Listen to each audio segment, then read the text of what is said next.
Welcome to Virtual Tech Bytes. Alright, so I am using a Xiaomi brand Android phone.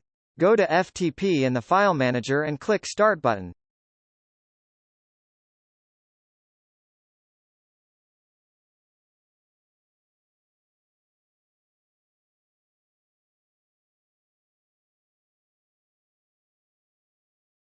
Now in your Windows File Explorer, enter FTP,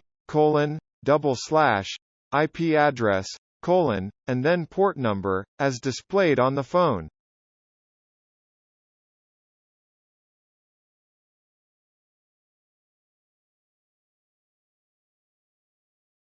Now, what we are actually seeing is the files and folders of the phone storage, so I'm gonna copy a text file from my laptop and paste it into the phone storage to test it out.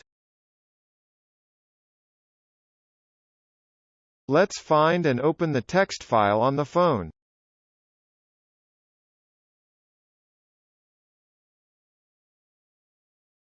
Seems like it worked.